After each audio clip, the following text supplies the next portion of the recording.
బయటేమో full వర్షం, లోపలేమో tension.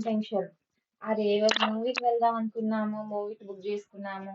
అయ్యో time అవుతుంది, వర్షం ఏం ఆగేలాగా లేదే, ఏం చేయాలి అనుకుంటూ ఎంతో టెన్షన్ పడుతుంటే ఇక ఏదైతే అదైందని చెప్పేసి తడిస్తే తడిచామని ముందైతే సినిమా చూసి తీరాలని ఫ్యామిలీతో కలిసి మేమైతే మూవీకి వెళ్ళామండి. దేవాంశని తీసుకొని, దేవాంశకి చాలా నచ్చింది ఈ సినిమా. ఈ సినిమా కోసమని దేవాంశ్ వెళ్దాం మమ్మీ అంటే దేవాంష్తో మేము వెళ్ళామండి ఫ్యామిలీతో సండే ఈవినింగ్.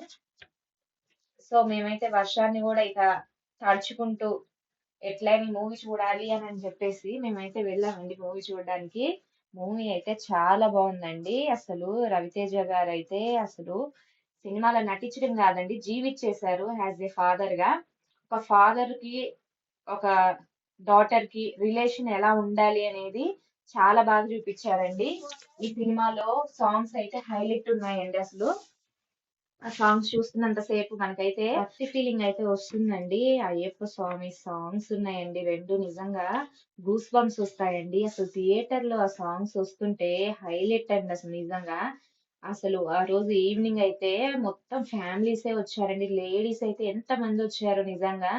ఈ సినిమాని లేడీస్ చాలా, అసలు ఎలా అంటే చాలా ఇష్టపడ్డారండి. చాలా బాగుంది ఈ సినిమా కూడా. ఎక్కడ కూడా మనకి బోర్ కొట్టదండి. స్టార్టింగ్ నుంచి ఎండింగ్ వరకు చాలా బాగుంటుంది. ఎమోషనల్ సీన్స్ అయితే మనకు తెలియకుండానే కళ్ళలోంచి నీళ్ళు కారిపోతుంటాయండి నిజంగా. ఒక్కసారి అయితే ఈ సినిమాని, ఈ పాటలను అయితే మీరు హాల్లోనే చూడండి తప్పకుండా. ఎందుకంటే మనకి టీవీలో ఈ సాంగ్స్ వింటేనే చాలా ఫీల్ వస్తది. అలాంటిది థియేటర్ లో వింటే నిజంగా ఆ ఫీలింగ్ అనేది చెప్పలేమండి. రియల్ గా అది చూస్తేనే, అనుభవిస్తేనే మనకు అర్థమవుతుంది. తప్పకుండా అయితే మీరైతే ఈ మూవీకి వెళ్ళండి. అండ్ ఆడపిల్ల తల్లిదండ్రులు ఉన్న వాళ్ళు తప్పకుండా అయితే మీ పిల్లలకి ఈ సినిమా చూయించండి. ఎందుకంటే ప్రతి ఒక్క అమ్మాయి, ఇప్పుడు బయట జరుగుతున్నాయని మనం చూస్తూనే ఉన్నామండి. ప్రతి అమ్మాయి బయట ఏం జరుగుతున్నా, ఇంట్లో ఏం జరుగుతున్నా, ఊర్లో ఏం జరుగుతున్నా, ఊరి బయట ఏం జరుగుతున్నా నాన్నకు చెప్పాలనే ఒక డైలాగ్ ఉంది. అది నిజంగా అండి. ఆడపిల్లలైతే ప్రతి ఒక్కటి తల్లిదండ్రులతో షేర్ చేసుకోవాలండి. భయపడకూడదు, ధైర్యంగా ఉండాలి. అది తప్పకుండా ప్రతి ఆడపిల్ల నేర్చుకోవాలండి.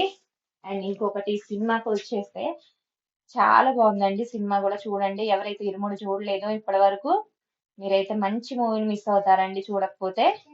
ఈ మూవీని అయితే మీరు చూడండి తప్పకుండా. అండ్ ఇంకొకటి ఈ సినిమాలో ఒక ఆ, నేనైతే మీకు ఒక ఇంట్రెస్టింగ్ విషయం అయితే చెప్తానండి. రవితేజ గారు ఈ సినిమాలో అరటిగలలో బహుమతిగా ఇస్తూ ఉంటారండి ఆయనకి నచ్చిన వాళ్ళకి, ఆయనకి మంచివారు అనిపించిన వాళ్ళకి. ఆయన ఆ అరటిగలలు ఇస్తూ ఉంటారు. ఆ అరటిగలలు ఇచ్చిన వాళ్ళందరినీ లాస్ట్ లో ఆయన చంపేస్తూ ఉంటారు. ఈ ట్విస్ట్ అయితే ఒకటి బాగుందండి, హైలైట్ ఉంది.